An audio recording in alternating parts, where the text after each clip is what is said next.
Saudi আরবে driving licence করার সময় কি কি পরীক্ষা নেয়, কিভাবে গাড়ি চালাইতে হয়, লাইসেন্স করার সময় ড্রাইভিং লাইসেন্স বানানোর জন্য তেল মডেল চেক করতে হবে না। আসসালামু আলাইকুম গাইস, কি অবস্থা সবার? আশা করি সবাই ভালো আছেন। সৌদি আরবে যারা যারা ড্রাইভিং লাইসেন্স করতে চাইতেছেন কিংবা বাংলাদেশ থেকে আইসা লাইসেন্স বানাবে চাইতেছেন, অনেকেরই মনে প্রশ্ন থাকে যে সৌদি আরবে ড্রাইভিং লাইসেন্স করার সময় কি কি পরীক্ষা নেয়, কিভাবে গাড়ি চালাইতে হয়। তো আজকে কিন্তু এই ভিডিও দেখলে বুঝতে পারবেন, ঠিক আছে? তো এই যে দেখতে পারতেছেন আমার সাথে একটা গাড়ি আছে নিশান কোম্পানির। এই গাড়িটা দিয়ে আজকে আপনাদেরকে দেখাবো যে সৌদি আরবে ড্রাইভিং লাইসেন্স করার সময় কি কি প্রয়োজন হয় আপনাদেরকে। তো সেটা কিন্তু আপনাদের দেখাবো। আমি অতি ফার্স্টে আমি গাড়ির বনারটা খুলবো।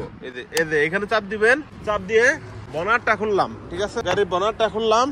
তারপর এই যে এখানে একটা লক আছে, দেখেন এই যে এই লকটা, মানে এই যে লকটা এভাবে টান দিলেই গাড়ির লকটা খুলে যাবে।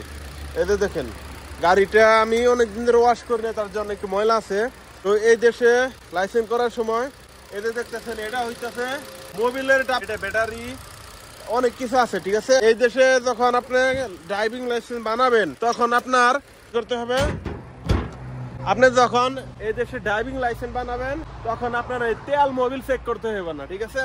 ড্রাইভিং লাইসেন্স বানানোর জন্য তেল মোবিল চেক করতে হবে না। আপনার কি যোগ্যতা থাকতে হবে? আপনার সৌদি আরবের আরবি ভাষার জানতে হবে। এক নম্বরে আরবি ভাষা যদি নাও জানেন তার সমস্যা নেই, যদি ইংলিশ জানেন তাহলে পারবেন। আর হইতাছে সৌদি আরবের সব থেকে গুরুত্বপূর্ণ হইতাছে আপনার গাড়ি চালাইতে হবে, গাড়ি চালানো ভালোভাবে জানতে হবে। বাংলাদেশের মতো তেল, এটা তেলের কাঠা, মোবিলের কাঠা, পানির কাঠা এগুলো চেক করবে না। এসে আপনার সবার আগে গাড়ি চালানো চেক করতে হবে। আর আপনি সবার আগে ভাই কি বলবো, এই যে দেখেন এই বলটা কেউ করবে না। স্টার্ট দেওয়ার আগে গাড়িতে বসে আগে যেভাবে সিট বেল্টটা লাগিয়ে নেবেন, সিট বেল্টটা লাগিয়ে নেবেন, তাহলে আপনার কোনো ভুল হবে না গাড়ি চালানোর সময়।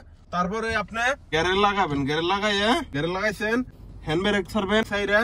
তারপর আপনি একবার ধীরে ধীরে গাড়ি নিয়ে যাবেন।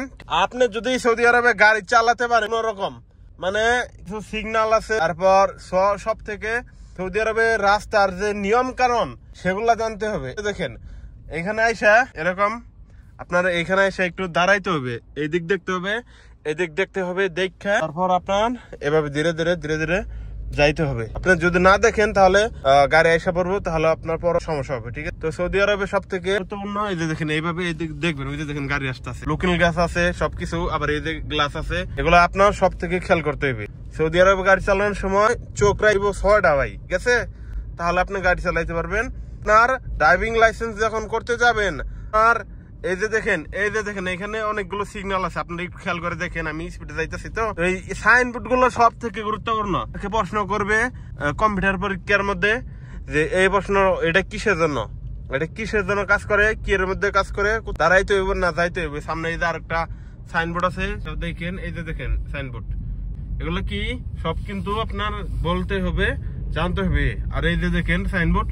তো আজকের ভিডিওতে এগুলো দেখাইলাম। ভিডিওটা প্রচুর শেয়ার করবেন সবাই, আর ভিডিওতে লাইক দিবেন। ভিডিওতে লাইক দিলে কি তাহলে ভিডিওটা বসে থাকবে না, সবার কাছে পৌঁছে যাবে অটোমেটিক। আর সবাই কমেন্ট করে জানাবেন ভিডিওটা কেমন হয়েছে।